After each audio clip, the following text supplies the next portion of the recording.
Hi. Hey. All right, so we are going to do a Bible lesson with a science experiment. Alan and I got this book for Christmas, and it's got science activities that also have Bible lessons that go along with them. And today we're going to do one about God's invisible power and his invisible army that is fighting for us. Now, a couple nights ago, we did a Bible story about a warrior named King Jehoshaphat and how God came and fought the battle for them when they started singing praises to God and thanking him for his love and for everything that he's done for them. And so this kind of goes along with that. And if you'd like to hear about all of that story, then you can go and watch that video. It's in a playlist called Warrior Training King Jehoshaphat. Okay? But today, this story and this lesson, stop with noises and distractions. If you want to be over here and be part of it. Okay?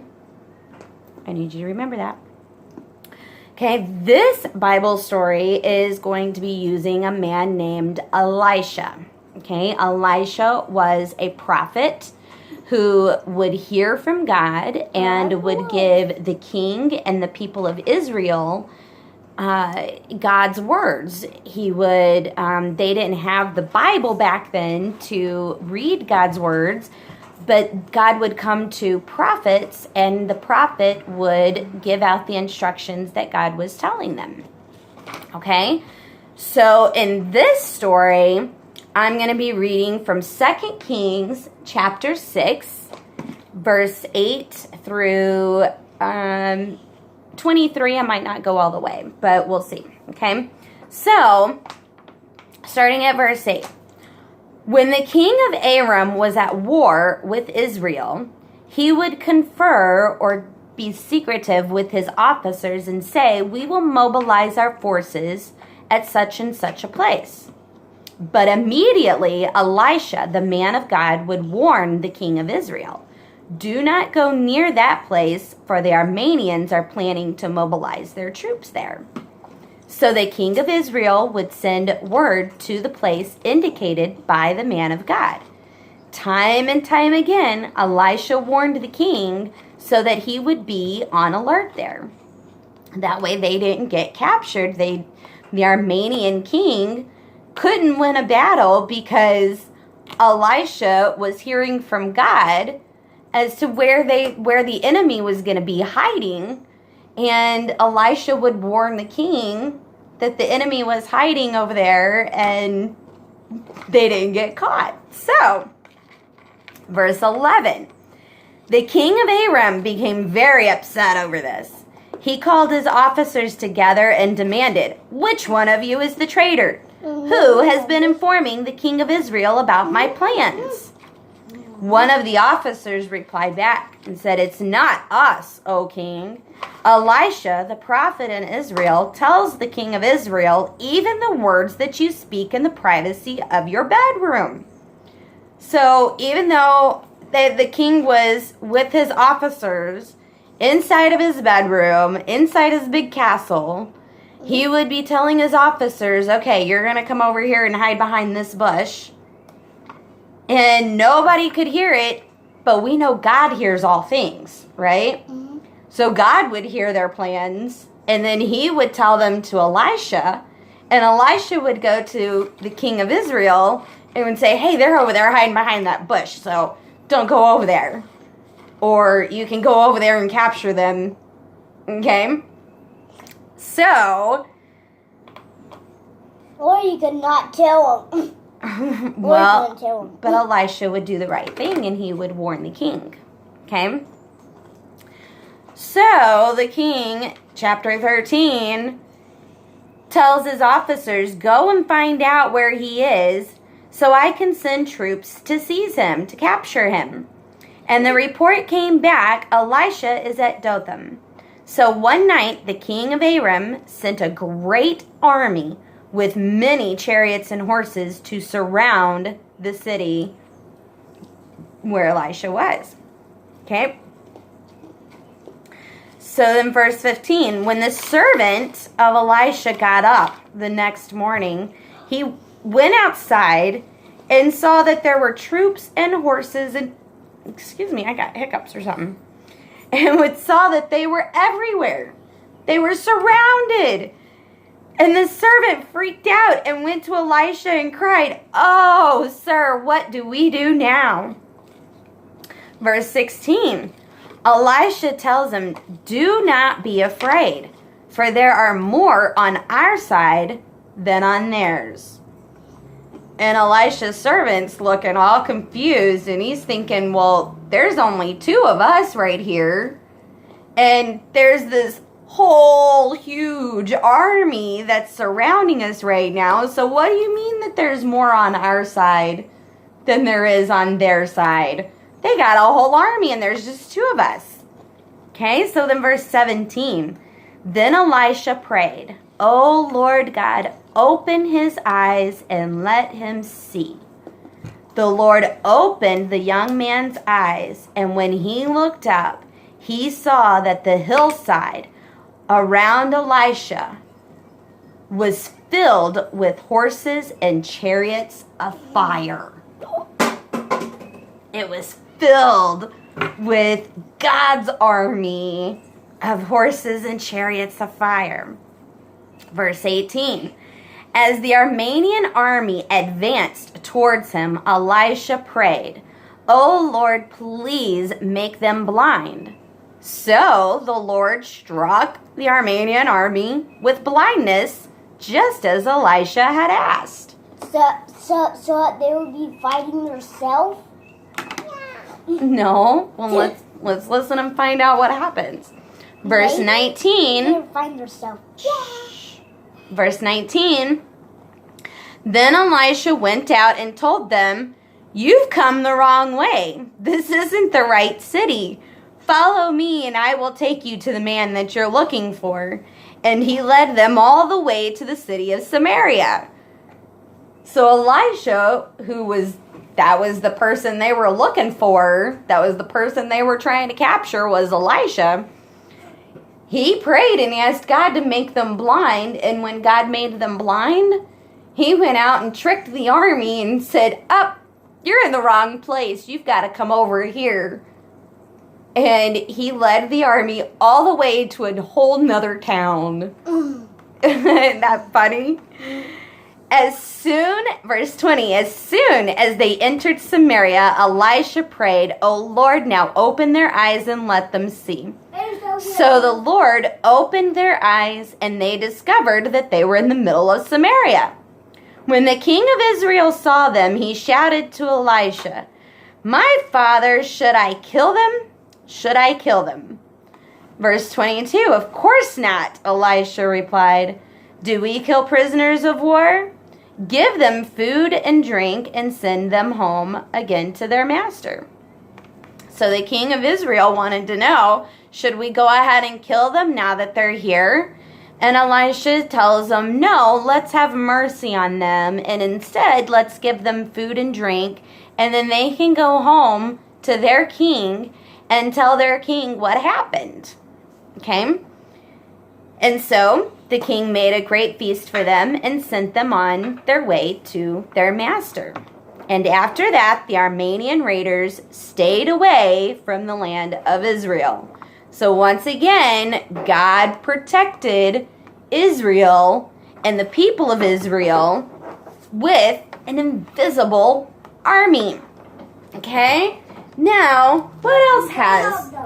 They knocked them over here. All right, come back over here, please. Oh, they them over there. No, we're doing the science experiment now. You're supposed to be over here part of this. Science. All right. So, just like... Stop, please. Okay. So just like God has an invisible power that can protect us, even when we can't see him, there is another invisible force that protects us in our world. Okay?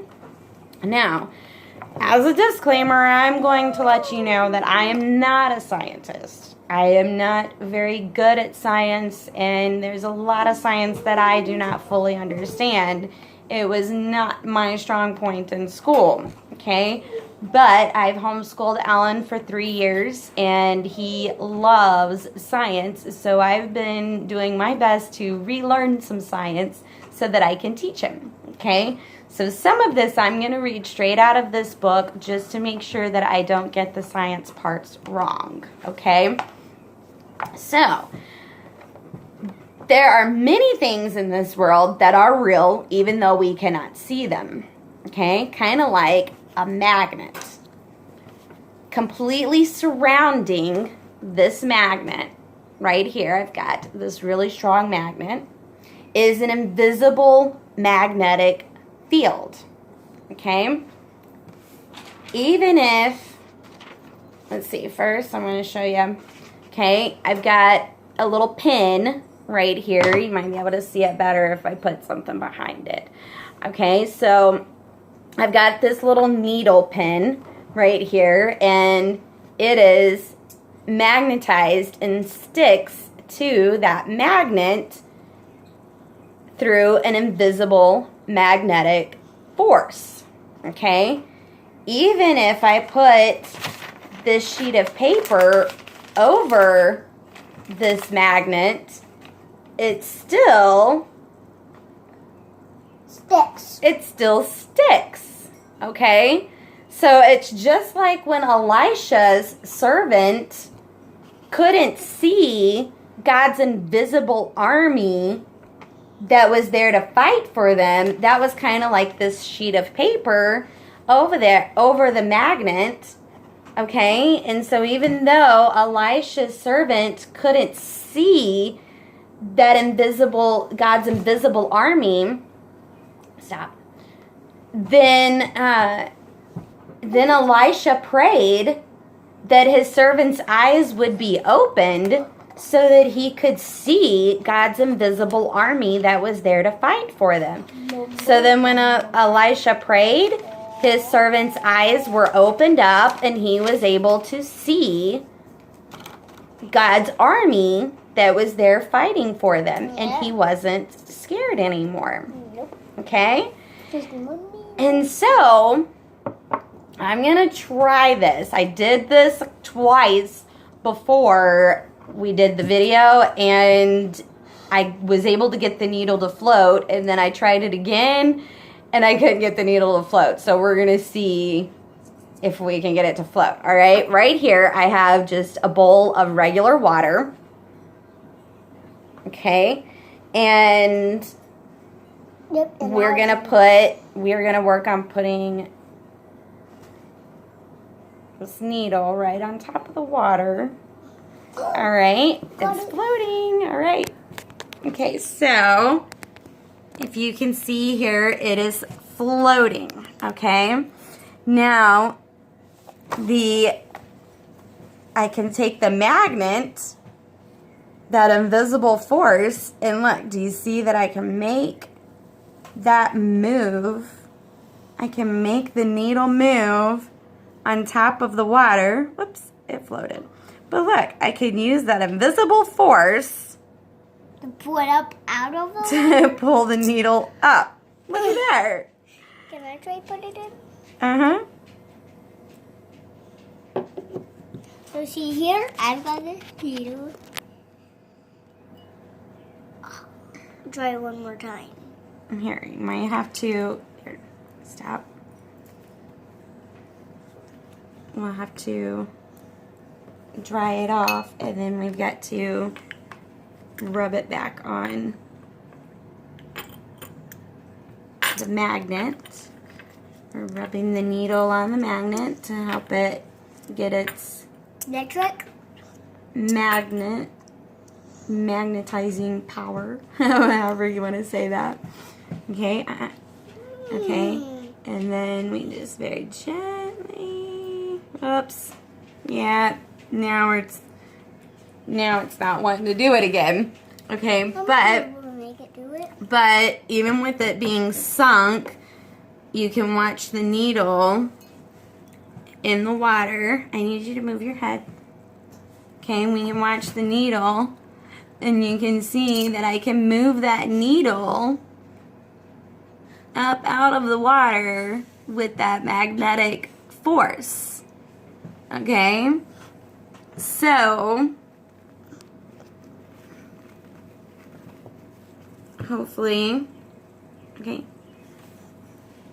Guessing that was in the punch time. So once again, let me see if I can make sure that we can see that again. All right. So we've got the needle, which we're not having much luck getting it to float again.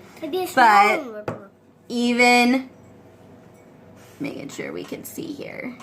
Okay, but even with, I can get that needle to move and it follows the magnet, and even with that invisible force, I can go up on that and you can see that the invisible force of the magnet collected the needle up out of the water. Okay? Alan, leave it alone and come back over here, please. I'll come get you another needle. No, I've got all the needles out of that bag. What? Okay? So, let's find out how that happened. And now I'm going to this is the part that I'm going to read pretty much straight out of the book so that I don't mess it up and get things wrong, okay? So just like that there is an invisible magnetic field that surrounds the magnet, we also as Christians, we have an invisible force, an invisible army that surrounds us. A host of angels that surrounds us, okay? In Psalms chapter 34, in verse 7, I'm going to read that real quick. It says, "For the angel of the Lord is a guard. He surrounds and defends all who fear him." And then in chapter 33, in verse 16 and 17, it says, "The best equipped army cannot save a king, nor its great strength enough to save a warrior. Don't count on your war horses to give you victory. For all its strength, it cannot save you." Verse 18, "But the Lord watches over those who fear him, those who rely on his unfailing love." So when we rely on God's unfailing love, can you stop before you poke yourself with the needle? And you're making a big water mess that you're going to get all over our books and Bible. Okay? Here, dry that up for me, please. Okay?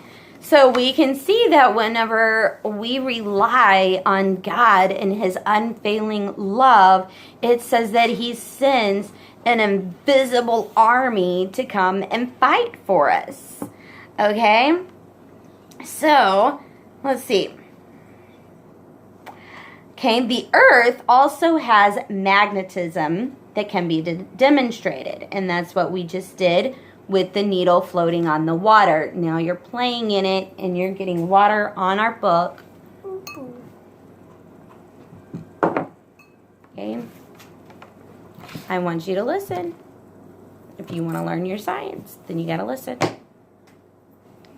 Okay.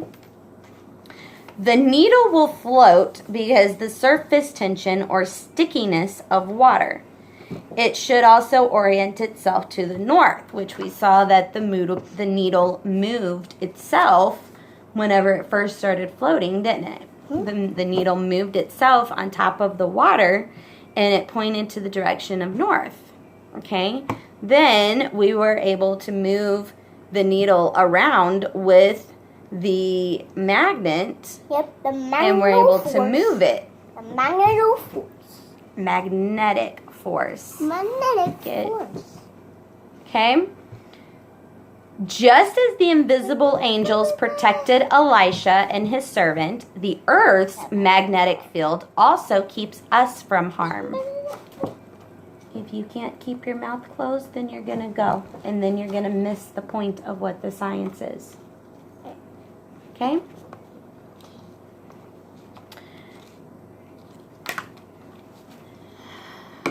Compared to a small science experiment. Nope. Nope. Self-control. Pay attention or you're not going to learn anything. Okay? Sorry about that. We're learning self-control. The more noises that you're making, the less everybody can hear. Okay? We've talked about this. Are you listening and paying attention? Yeah. Okay, just as the invisible angels protected Elisha and his servant, the earth's magnetic field also keeps us from harm. Radiation constantly flows towards the earth from the sun in what's called the solar wind. This wind of high-speed particles would harm us if the earth's magnetism didn't deflect the particles and prevent them from hitting us. Instead, their path is bent to the far north and south where they harmlessly entered the polar regions of the earth, which would be the North Pole and the South Pole. There, they sometimes give a glow to the atmosphere, which causes the Aurora or the northern and southern lights. Yep. In Alaska, you can see some of the northern lights. And we learned about the northern lights one day, and remember, it's light that's reflected off the particles in the atmosphere. The lights, it gets the different lights from the particles that float around in the atmosphere. Stop. We're not doing another science experiment. I'm explaining this one, and you're causing a distraction right now. And if you don't stop and sit still and listen, then you're going to go. You're going to go to another room until I finish. Okay, I'm almost done. But we're learning how the science goes with the Bible story right now. This is your science lesson, and you need to listen. Okay? I pinched my foot. Right there. Kind of pinched it. 3, 2, 1. You will listen. Or you will go.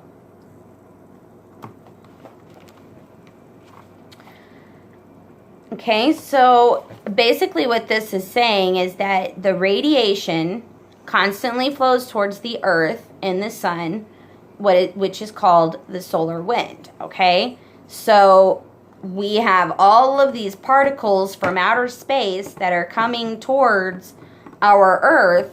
So kind of like this magnet here and these little pieces of things that could be magnet. This is our earth, and we've got particles from outer space that are constantly flying in that would come and it would hit us and would harm us, but God created the earth in such a way that it would not hurt us. So he puts this invisible magnetic field all around the earth. That way it reflects it and makes it go away, and it safely lands in the North Pole and the South Pole where it doesn't harm anyone or anything. Okay? And then because all of those particles float around up there, then the sun reflects off of those particles and puts off lots of different colors of lights that make up the northern lights, the aura of the northern lights, okay? we are surrounded by a number of invisible shields, including magnetism and the ozone layer. Show me something. Even greater is the divine protection that the Lord revealed to Elisha and his servant a long time ago. Okay? Now this also gives a little science explanation on how the needle was able to float, which we weren't able to get the needle to float for very long, but we did get it to float for a couple of seconds, all right? And I'm going to leave the needle sitting. Now, see, you've played around and I don't even know what you did with the needle now. I'm going to the table just in case it rolled off. Well, I'm going to try to use this one. I'm going to leave this needle sitting on this magnet for a little bit and see if we can get it to work again, to get it to float again one more time before we go. All right, so, but while we do that, I'm going to read this science explanation on how things could float on water. Okay? The surface tension of water allows a needle or a water bug to float directly on the liquid surface. Surface tension is unusually high for water compared with most other liquids. Within a water molecule, which the scientific term for water molecule is H2O, it's a hydrogen atom, which is the H, and an oxygen atom, which is the O. Okay, a hydrogen atom that is covalently bonded to an oxygen atom is also attracted to surrounding oxygen atoms. The separate water molecules, in a sense, hold hands as they attract each other. This results in the high surface tension or stickiness of water. Surface tension reveals itself in many ways. It causes the spherical shape of raindrops, fog, and cloud droplets.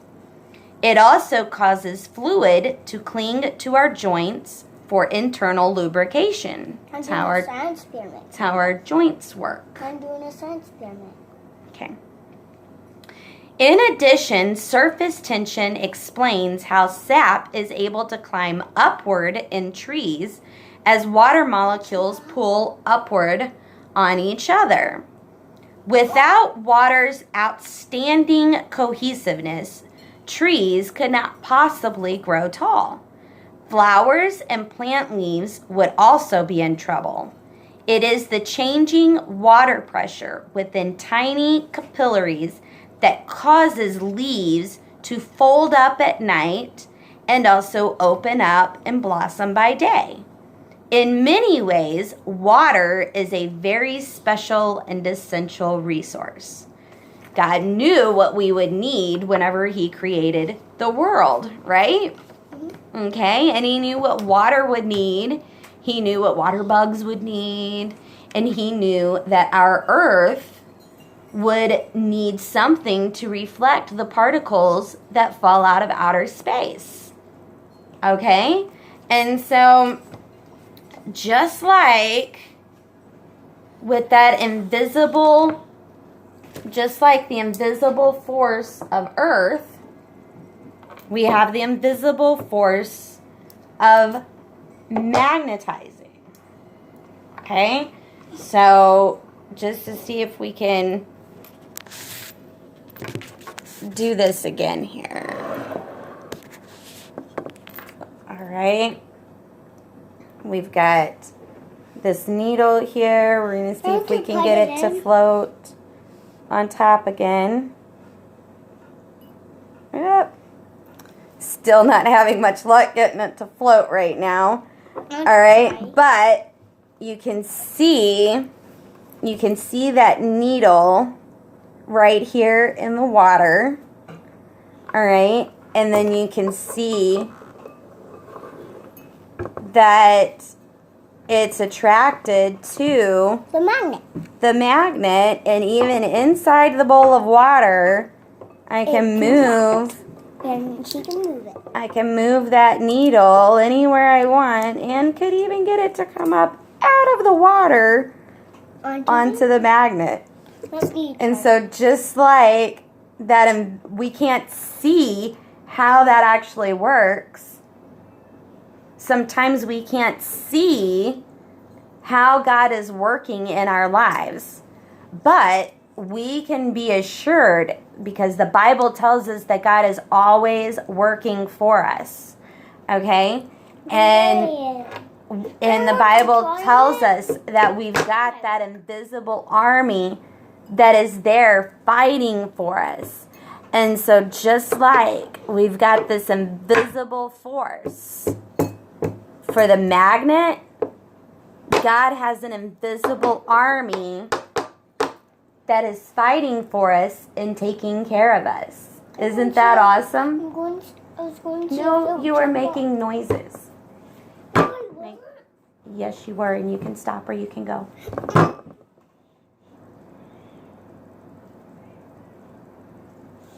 You can go.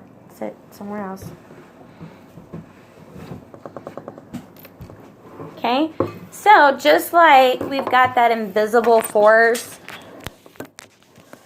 that is protecting our Earth, that protects us from the particles that fly out from outer space and attracts it with magnet, we have an invisible force that surrounds us. Okay? And God is always, always fighting for us with that invisible army.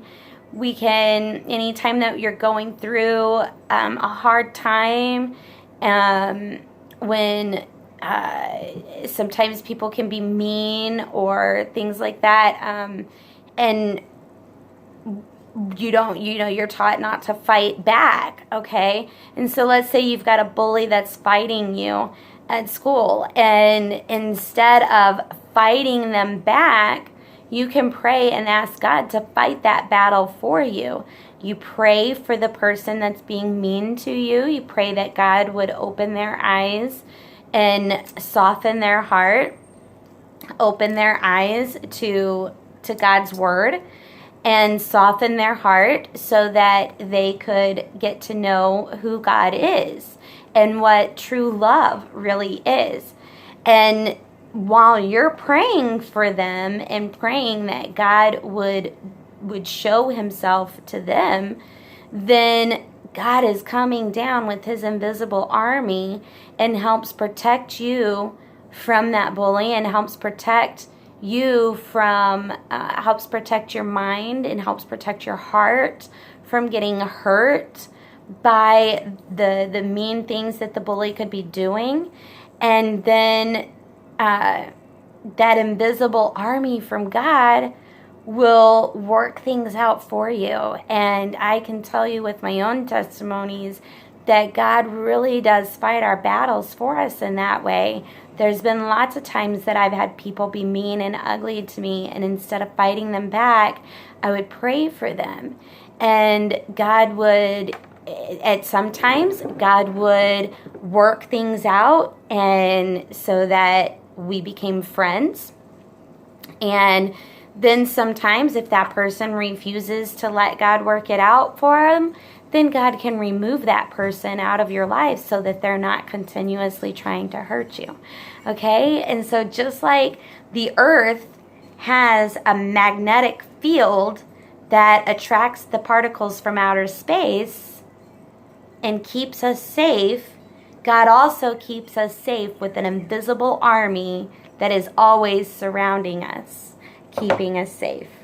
All right? So hopefully I pray that you guys are able to learn a little bit of something with this.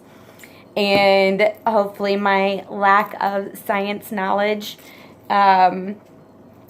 what didn't get in the way. Hopefully you guys were able to still learn from that. Okay, so just like we have it, the invisible magnetic force that protects the earth, as a Christian we have the invisible army, God's army of angels that is protecting us. All right, until next time, we'll see you later. Bye.